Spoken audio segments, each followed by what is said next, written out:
कांग्रेस के वरिष्ठ नेता और पूर्व विदेश मंत्री सलमान खुर्शीद ने बयान दिया है कि जो बांग्लादेश में हो रहा है वैसा भारत में भी हो सकता है। इस पर हमारे साथ बातचीत करने के लिए मौजूद हैं बीजेपी के नेता मुख्तार अब्बास नकवी। सर, सलमान खुर्शीद जैसे पुराने नेता इस तरीके का बयान दे रहे हैं कि जैसा बांग्लादेश में हो रहा है वैसा भारत में भी हो सकता है, क्या देखिए, दर्शाता है? कुछ लोग जो है वो हर क्राइसिस में कम्युनल क्रिमिनल कारीगरी के जो है वो सूरमा बनते हैं और इस तरह की कम्युनल क्रिमिनल कारीगरी के ज़रिए भय और भ्रम का भौकाल खड़ा करने की कोशिश करना, उसके अलावा फेक फैब्रिकेटेड फोबिया के ज़रिए, फैंटेसी के ज़रिए देश के माहौल को ख़राब करना, ये कोशिश करते रहे हैं।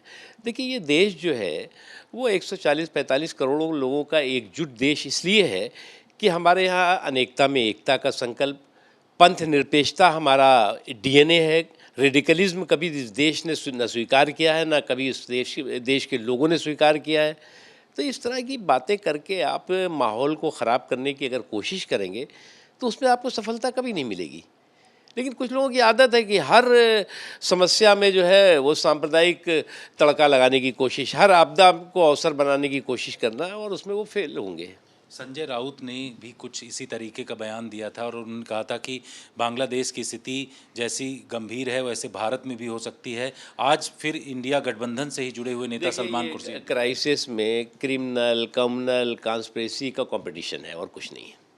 सर, बांग्लादेश में जिस तरीके से हिंदुओं के ऊपर अटैक हो रहे हैं, वहाँ माइनॉरिटीज़ के तौर पर हैं, मंदिर जलाए जा रहे हैं, उसको लेकर के क्या कहें? देखिए, पहली बात ये कि कल एक्सटर्नल अफेयर मिनिस्टर जयशंकर जी ने पार्लियामेंट में सरकार इस दिशा में राइट डायरेक्शन में काम कर रही है इसके बारे में बताया। ऑल पार्टी मीटिंग में भी सभी पॉलिटिकल पार्टीज़ को ब्रीफिंग दी उन्होंने, और ज़्यादातर राजनीतिक पार्टियां इस बात से संतुष्ट हैं कि सरकार इस दिशा में राइट डायरेक्शन में काम कर रही है। और पश्चिम बंगाल में भी लोगों के मानवाधिकार की रक्षा हो, लोगों की रक्षा हो, इसके लिए भी सरकार उचित कदम उठा रही है और इस बारे में उन्होंने पार्लियामेंट में कहा है। इसलिए मुझे लगता है किसी को भी कम्युनल और क्रिमिनल कन्फ्यूज़न क्रिएट करने की कोशिश नहीं करनी चाहिए। और कुछ लोगों की आदत हो गई है कि फेक फैब्रिकेटेड किस्से कहानी गढ़ करके भय और भ्रम का भौकाल खड़ा करो, ये इससे सफल नहीं होंगे वो। शुक्रिया सर। धन्यवाद। कैमरामैन अनुराग सक्सेना के साथ जितेंद्र सिंह, आज तक।